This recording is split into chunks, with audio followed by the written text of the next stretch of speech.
Welcome to the last video for this apron. We are nearly done.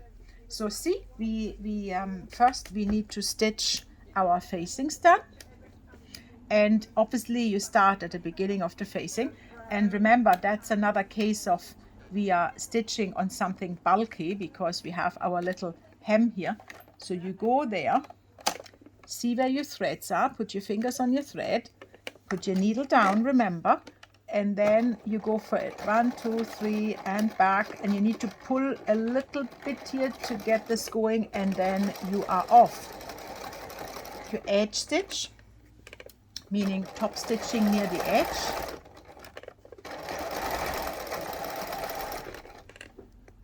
And as always, you have your bulk to the left.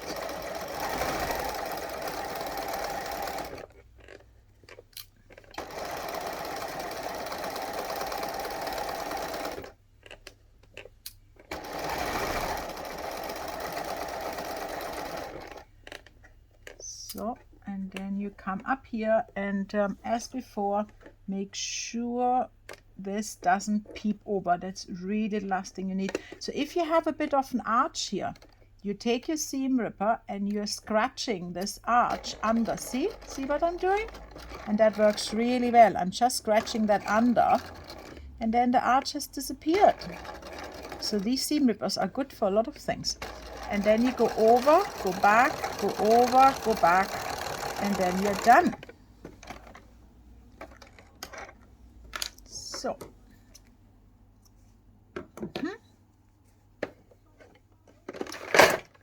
I do apologize, my bobbin thread is very non-behaving. Let me find another one.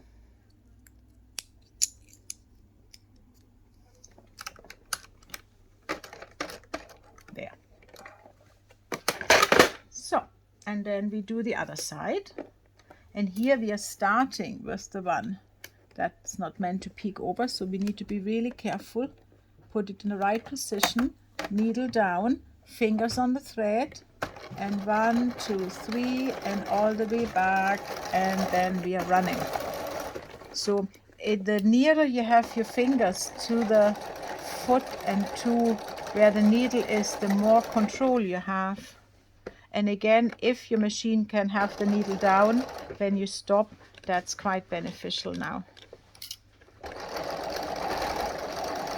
So you follow the edge.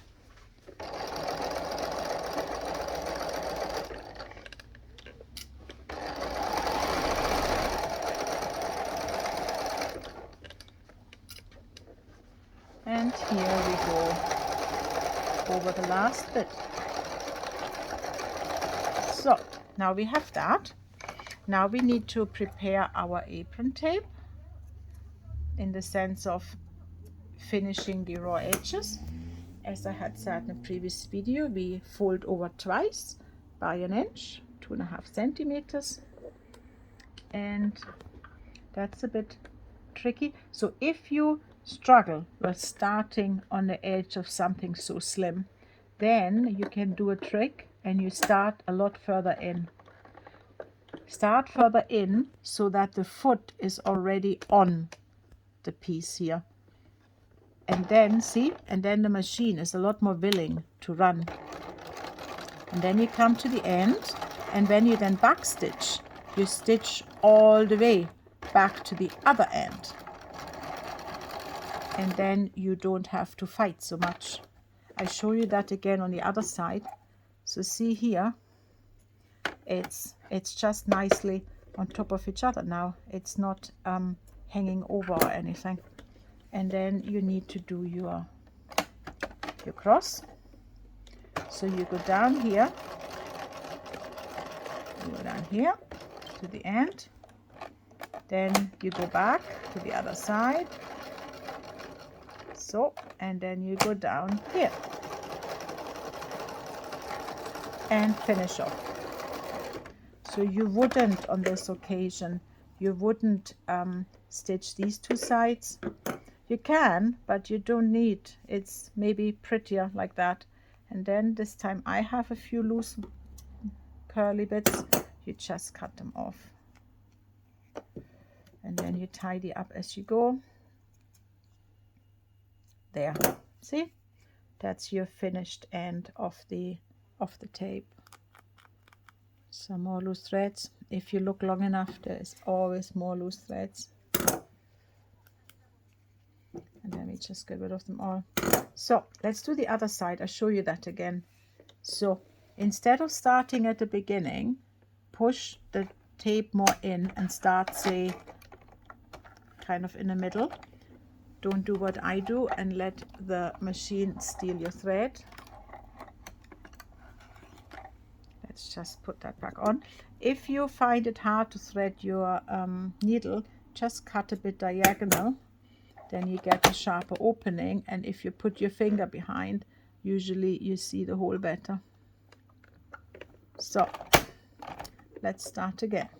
Come a bit on, go down, pin out, and then you just continue. You don't backstitch, you just continue, come to the end, and now you press the backstitch button and you go all the way to the other end, and then you come back on. And that way you don't need to fight with the machine at all.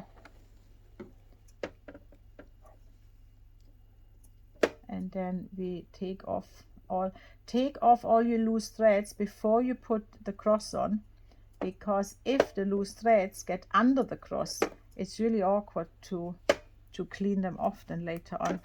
So therefore I'm doing all this before I stitch the cross. So needle back down as before. Lock your stitch, come all the way across to the end, pivot with the back stitch. You go near to the edge here and go to the other side, stop and do the other side of the cross and lock your stitch up. So see, when you come out with 3 threads, that happens quite a bit. That means that the cycle of the stitch is not finished. So you just go a little bit towards you with the flywheel, and here we are, there's your loop, and now you're back on 2 stitches. So that's nothing to worry about. It just means that the cycle, every stitch is a cycle, and I lifted my foot before the cycle was finished. So this is all ready now for us, and now you just need to fold it a bit together, get it in that needle with a big plasticky eye here, put it a bit in that you really don't lose it, and then you start on one side, go in. I mean, nothing wrong with your good old safety pin, you can use that too. I just wanted to show you a posh different utensil. And then you pre-poke that hole a bit, and then you come out here, go around the neck and go back down the other side. And or let me just do it and I show you the finished apron. Give me a little second. Let's do that. Let's celebrate our finished apron. Here you go, and then we'll get this back out of here like so, and we pull a bit. So it depends, you know, depends how chesty you are, and how much room you need around your waist with the apron tape. For some of you the tape is maybe a bit long, for others of you the tape is just perfect. So in the worst case, if it's really far too long, then you just shorten it a bit and put a new cross, or you measured before you did the apron. Right, so let me put that on.